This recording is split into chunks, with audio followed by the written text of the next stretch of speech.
ఎడారిలో సెలయేళ్ళు. ఫిబ్రవరి 26వ తేదీ కొరకు వ్రాయబడిన ఈ భాగాన్ని మీకు చదివి వినిపిస్తున్నది సహోదరుడు పాల్ సుందరం. నా కృప నీకు చాలును. కొరింథీయులకు రాసిన 2వ లేఖ 12వ అధ్యాయము 9వ వచనం. ఒకరోజు కష్టపడి పని చేసి తిరిగి వెళ్తున్నాను. చాలా అలసటగా ఉంది. చాలా నీరసించిపోయి ఉన్నాను. హఠాత్తుగా మెరుపు మెరిసినట్లు ఈ వాక్యం నాకు తోచింది.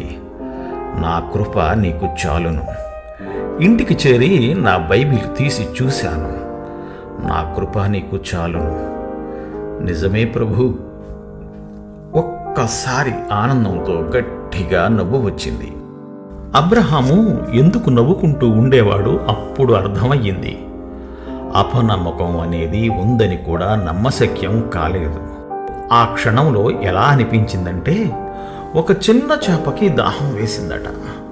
తాను నీళ్లు తాగితే నదిలో నీళ్ళన్నీ అయిపోతాయేమోనని భయపడిందట ఆ చేప. ఇలా ఉంది నా పరిస్థితి. గోదావరి అంటుంది, ఓ చిన్ని చేప, నీ దాహం తీర్చుకో, నాలోని నీళ్లు నీకు చాలు. లేక 7 సంవత్సరాల సమృద్ధి తరువాత ఓ చిట్టెలుక తాను కరువుతో చనిపోతానేమోనని భయపడినట్టుంది. ఏసేపు దానితో అంటాడు, ఓ చిట్టెలుక, దిగులు పడకు, నా ధాన్యపు కొట్లలోనిది నీకు చాలు. ఇంకా ఆలోచిస్తే ఒక మనిషి పర్వతం మీద నిలబడి అనుకుంటున్నాడు, ప్రతిసారి నేనింత గాలి పీల్చుకుంటున్నాను, వాతావరణంలో ఆక్సిజన్ అంతా అయిపోతుందేమో అని. అయితే భూమి అంటుంది, ఓ మనిషి, నీ ఇష్టం వచ్చినంత గాలితో నీ ఊపిరితిత్తుల్ని నింపుకో, నా చుట్టూ ఆవరించి ఉన్న వాతావరణం నీకు సరిపోతుంది అని. ఓ నా సోదరులారా, నమ్మకముంచండి.